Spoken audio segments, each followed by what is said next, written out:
Assalamualaikum warahmatullahi wabarakatuh. Halo para sahabat petani dan pecinta tanaman. Selamat datang di channel kami Navarel Farm. Pada video kali ini, kita akan membahas teknik pemupukan yang bisa membawa perubahan besar bagi tanaman sahabat, yaitu pemupukan melalui daun. Biasanya kita mengenal pemupukan melalui tanah, tapi metode ini sering menghadapi banyak kendala, dari kurangnya air, sifat tanah yang tidak selalu ideal, hingga hilangnya unsur hara.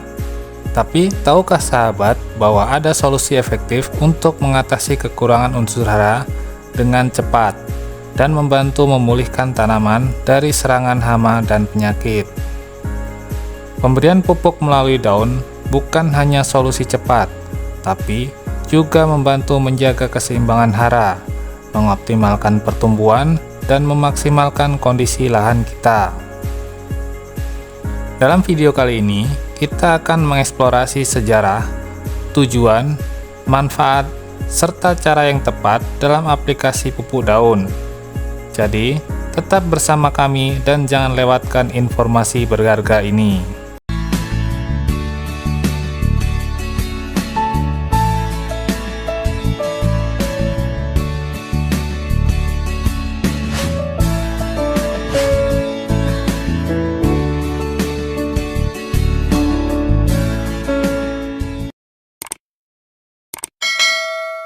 Cara standar dalam pemupukan tanaman adalah mengaplikasikan melalui tanah.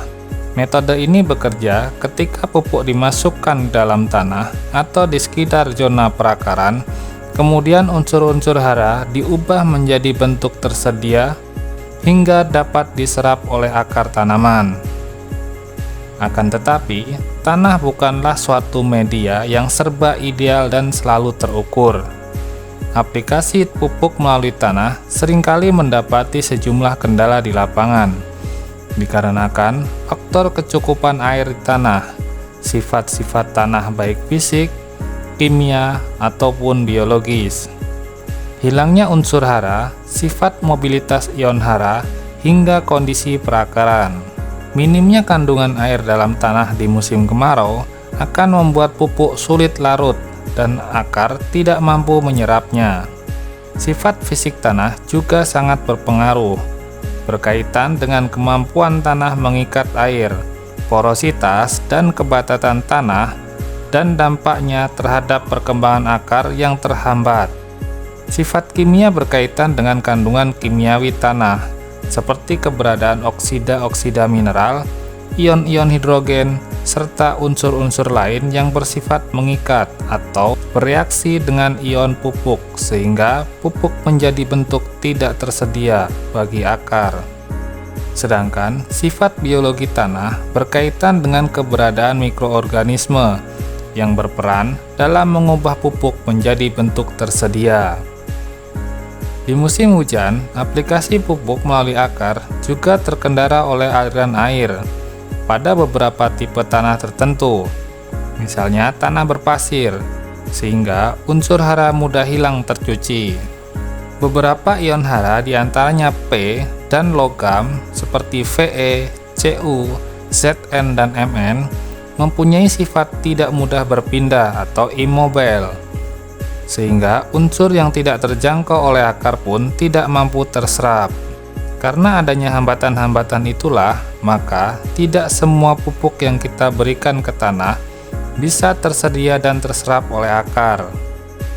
Pupuk yang tidak terserap akar inilah yang akhirnya menjadi residu di tanah. Untuk mencukupi kebutuhan tanaman akan unsur hara, maka dosis pemberian pupuk pada biasanya cenderung dilebihkan dari yang sesungguhnya dibutuhkan oleh tanaman. Tujuan dan manfaat pemupukan melalui daun. Yang pertama adalah mengatasi defisiensi unsur hara tertentu secara cepat. Defisiensi hara ini bisa terjadi karena tidak terserapnya unsur-unsur hara yang diberikan melalui pemupukan di tanah, sebagai akibat adanya hambatan-hambatan sebagaimana yang telah dibahas sebelumnya. Umumnya terhadap unsur-unsur hara mikro karena sifatnya yang mudah bereaksi dengan unsur lain. aplikasi pupuk mikro-mikronsel selama ini sudah umum digunakan untuk mengatasi defisiensi hara mikro dengan cepat. Yang kedua, mengoreksi keseimbangan hara. Berbeda dengan defisiensi hara, ketidakseimbangan unsur hara terjadi karena unsur hara tertentu terserap secara maksimal, sedangkan sebagian lainnya hanya sedikit. Misalnya, unsur N terserap jauh lebih banyak dibandingkan unsur P dan K, sehingga tanaman menjadi terlalu vigor atau rentan dan sulit berbunga. Hal ini terkait dengan karakter pupuk yang memang kurang cocok untuk tipikal tanah tersebut. Pupuk daun dengan kandungan hara spesifik seperti Fokus P atau Fokus K cocok digunakan untuk mengatasi permasalahan tersebut. Yang ketiga adalah pemulihan kondisi tanaman setelah terdampak serangan hama dan penyakit. Saat tanaman terserang hama atau penyakit, sudah barang tentu akan mempengaruhi pertumbuhan dan produktivitas karena adanya kerusakan organ-organ.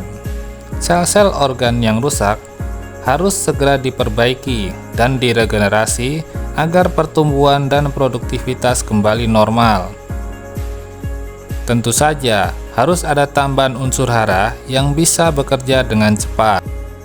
Pemberian pupuk melalui daun memberikan yang lebih cepat karena unsur hara langsung diberikan pada daun yang merupakan dapurnya tanaman, sehingga akan lebih cepat diproses. Pada kasus tanaman cabai yang terinfeksi virus TMV dan Gemini, selain upaya pengendalian vektornya dengan insektisida, pemulihan sel-sel daun yang telah rusak dapat dikejar dengan mikronsel. Yang keempat, mengoptimalkan pertumbuhan dan produktivitas tanaman. Pemberian unsur hara secara lengkap dan cepat melalui pemupukan lewat daun selama ini terbukti bisa memacu pertumbuhan dan meningkatkan produktivitas panen. Pemupukan lewat daun merupakan jalan pintas di mana nutrisi langsung ditujukan pada daun, di mana terdapat kloroplas yang mengolah unsur hara, sehingga unsur hara bisa diproses dengan cepat. Meskipun langsung ke sasaran, pupuk daun tidak boleh diberikan secara berlebihan di atas dosis yang dianjurkan, karena fungsi daun tidak hanya mengolah nutrien atau fotosintesis, tapi juga melangsungkan proses respirasi dan juga transpirasi. Selain itu, kapasitas sel-sel daun juga terbatas. Sebaiknya pemberian pupuk daun dilakukan pada dosis sesuai anjuran dan secara berkala, misalnya setiap 1 minggu sekali. Yang kelima, pelestarian kondisi lahan. Ada banyak rekan petani yang sangat mempedulikan kelestarian lahan pertanian sebagai aset yang berharga yang harus dipelihara kelestariannya. Mereka menyadari penggunaan pupuk kimia sintetik pada tanah dalam jangka waktu lama akan mengakumulasi residu garam yang merugikan kondisi lahan.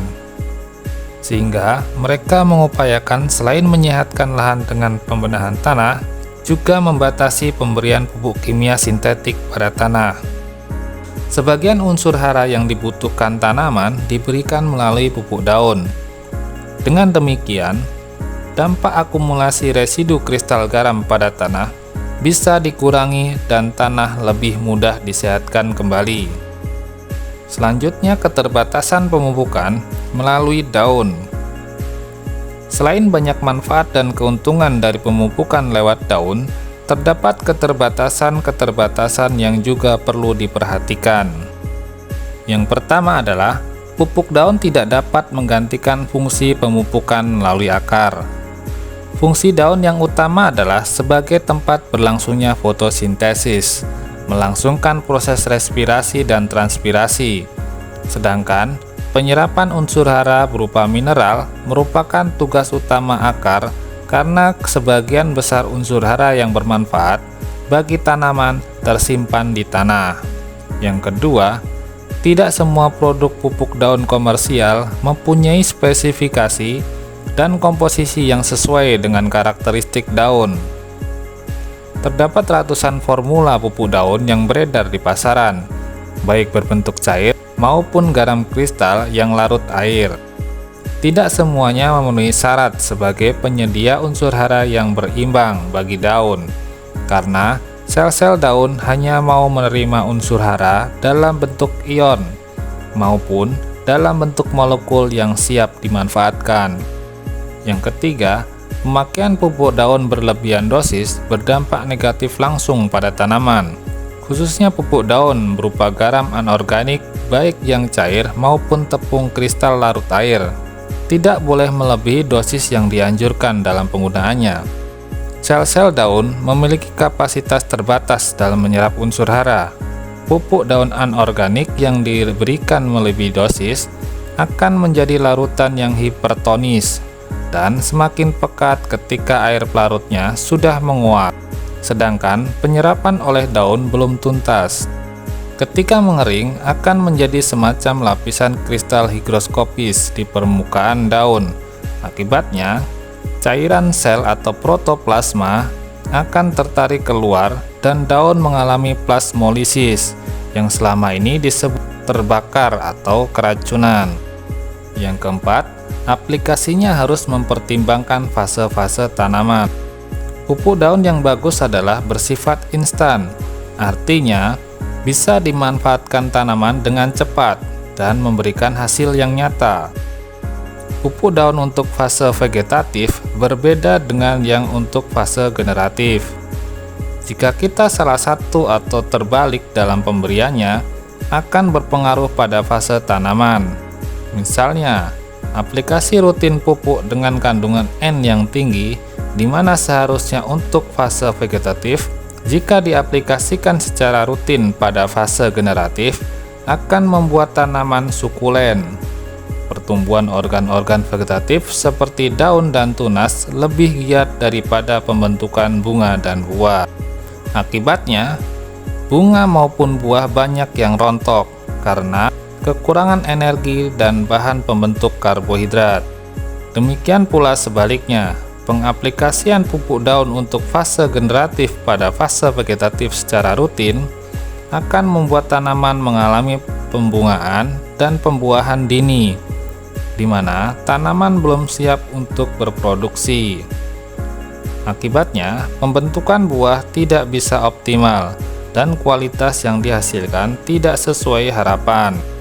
Penggunaan pupuk daun secara benar selama ini terbukti banyak memberikan manfaat plus bagi tanaman, serta peningkatan keuntungan bagi petani dengan bertambahnya hasil panen dan penghematan pemupukan lewat tanah. Dengan memahami pentingnya aplikasi pupuk daun secara benar, semoga tidak ada lagi keraguan-raguan bagi sahabat petani untuk selalu berusaha meningkatkan hasil budidaya pertaniannya. Demikianlah sahabat petani, pentingnya dan manfaat dari pemberian pupuk melalui daun. Dari mengatasi defisiensi unsur hara dengan cepat, hingga menjaga keseimbangan hara dan meningkatkan produktivitas tanaman. Pemupukan daun adalah solusi praktis dan efektif. Pastikan sahabat memilih pupuk daun yang sesuai dengan kebutuhan tanaman sahabat, dan selalu ikuti dosis yang dianjurkan agar hasilnya optimal. Ingat, kesehatan tanaman adalah kunci keberhasilan panen yang melimpah. Terima kasih telah menonton video ini sampai selesai. Jika sahabat menemukan informasi ini bermanfaat, jangan lupa untuk memberi like, share dengan teman-teman, dan subscribe untuk mendapatkan lebih banyak tips dan trik pertanian dari kami. Sampai jumpa di video berikutnya, tetap semangat dan selamat bertani. Wassalamualaikum warahmatullahi wabarakatuh.